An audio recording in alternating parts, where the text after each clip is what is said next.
নমস্কার সকল অমৃতের সন্তানগণ। বৈদিক অমৃত জ্ঞান প্রচারে নিয়োজিত বেদা পেজে আপনাকে স্বাগতম। জগৎ অতীব সুন্দর ও প্রাণবন্ত। পরমাত্মার নিখুঁত সৃষ্টি এবং তাহার কর্ম পরিচালনায় এ জগতে সদা অবিচল। মনুষ্য এই জগতের অবিচ্ছেদ্য অংশ। মনুষ্যের কর্মপ্রতি কি হবে তা পরমাত্মা আমাদের জন্য উপদেশ দিয়েছেন। আমরা যখন সেই অমৃত জ্ঞান অনুসরণ করে এগিয়ে চলব, তবে আমরা প্রাপ্ত করব মোক্ষ। কিন্তু মোক্ষ অর্জনের পথে বাধা তমগুণ স্বরূপ বেদ বিরুদ্ধ কর্ম। বর্তমান সময়ে বহু ব্যক্তি বেদের নীতিবাক্যকে অমান্য করে যথেচ্ছাচারে লিপ্ত হচ্ছে।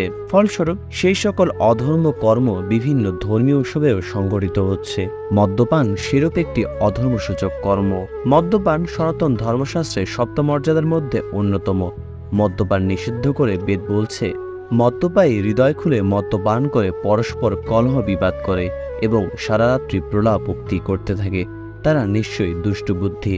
সনাতন ধর্মশাস্ত্রের প্রধান ধর্মগ্রন্থ পবিত্র বেদ যেমন মদ্যপানের কঠোর নিষেধাজ্ঞা আরোপ করেছে, তেমনি মানবজাতির ন্যায়বিধান স্বরূপ মনুস্মৃতিতে মদকে মল বলে অভিহিত করে মহর্ষি মনু বলেছেন, সুরা বা মদ অন্যের মল, আর মলকে পাপ বলা হয়। এই জন্য দ্বিজরা কদাপি মদ্যপান করবে না। তাই হে অমৃতের সন্তানগণ, বেদ যখন আমাদের মদ্যপান বিষয়ে না বলছে, সুতরাং না নাই হ্যাঁ আর কোনো সুযোগ নেই।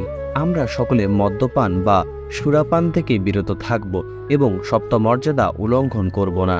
এছাড়াও মদ্যপানকারী বা সুরাপানকারী ব্যক্তি থেকে সদা দূরে থাকব।